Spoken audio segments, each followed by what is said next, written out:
In Week 2 of the LEC Spring split, Fnatic and Schalke faced off in what was the return of an old rivalry between veteran players Reckless and Forgiven.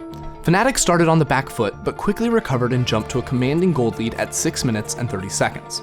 Today we're having a look at how Fnatic quickly bounced back from a disadvantageous position and showed great fundamentals to create an early game lead and put themselves in a good position to beat their opponents.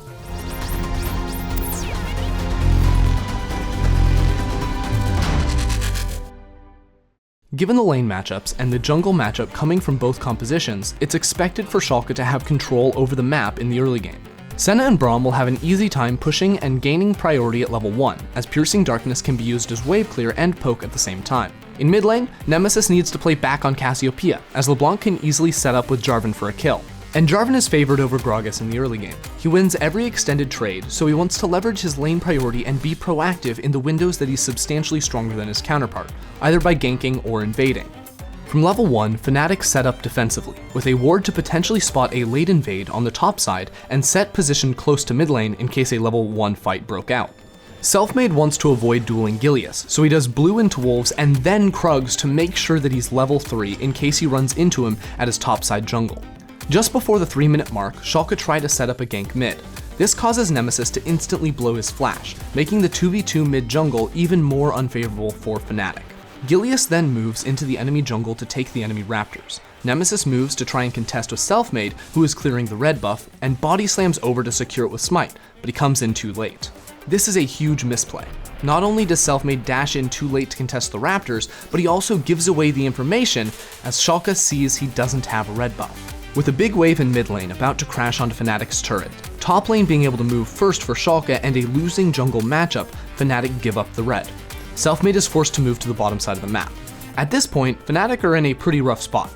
Cassiopeia, having no flash, is in a prime position to get ganked again in the next few minutes, and Gragas is going to be behind in experience. And this is when they surprise their opponents. Pressured under turret, Fnatic's bot lane gets to level 3. This unlocks the Slow for Misfortune and the Lantern for Thresh, which gives them the opportunity to go for a lane gank using the Lantern. Fnatic execute the gank and get first blood, while also forcing Schalke's bot lane to expend both flashes. In hindsight, Schalke should have crashed the 4th minion wave, so it would have bounced back and put them in a safer position, but they were lulled into a false sense of security while they should have expected Gragas to end bot side after being forced out of his topside jungle. Forgiven stays around to clear the minions, and Fnatic go for a repeat gank. Even though he can see Gragas, Forgiven stays positioned too far forward. Hylissang pulls the trigger, and Fnatic grab a second kill. At this point, bot lane is over. But Schalke still have the advantage in the mid lane, where LeBlanc and Jarvan can easily set up a kill on a flashless Cassiopeia. Nemesis knows that his lane is in an awful position, so instead of sticking around to try and push it out when he could be ganked, he instead backs away and pings the wave, notifying his team that he needs help.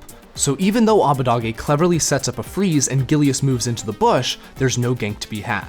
Schalke are expecting Nemesis to teleport back in, but Nemesis showcases level-headedness, not falling for the bait and opting to save his teleport and walk back to lane. Eventually, Dreams uses the Scryer's Bloom, which alerts Fnatic that the opposing team is definitely around mid lane, so everyone moves in. Now with his teammates close by, Nemesis finally moves up and baits the gank. Fnatic win the skirmish, getting a kill and forcing LeBlanc back to base. Gilius spent a total of 45 seconds in that same mid lane bush. He might have cost Nemesis a minion wave, but he ended up wasting a lot of time himself, losing his experience lead over Selfmade. At this point, it felt like Fnatic were playing with wall hacks, while Schalke were permanently nocturnalted. After the skirmish, Selfmade invades to take enemy Krugs. Hylissang is sitting in the bush nearby, presumably to get his jungler out with a lantern. While he stands in the bush though, he spots Gilius, who is called to the bot lane to help Forgiven crash the wave. Because earlier, instead of shoving, he slow pushed it. This ended up leaving the wave in front of Fnatic's tower. Gilius is caught out and dies. Worst of all, Schalke still have the wave frozen at Fnatic's tower. With no flash and the information that the enemy jungler was just bot lane, Forgiven decides to risk it all, stepping forward and giving up another kill with yet another gank from Selfmade. At 6:30, Fnatic had a 2.6k gold lead. In just 3 minutes, they managed to turn the game on its head. In this game, Selfmade showed adaptability, being able to bounce back from getting triple buffed and finding a gank opportunity. Nemesis showed restraint, not teleporting back to lane, opting to lose gracefully instead of risking it all. Fnatic also did a good job of punishing Schalke's bot lane, who didn't respect the possibility of an early gank and then showcased both poor wave manipulation and also impatience, which allowed Fnatic to snowball their early lead further.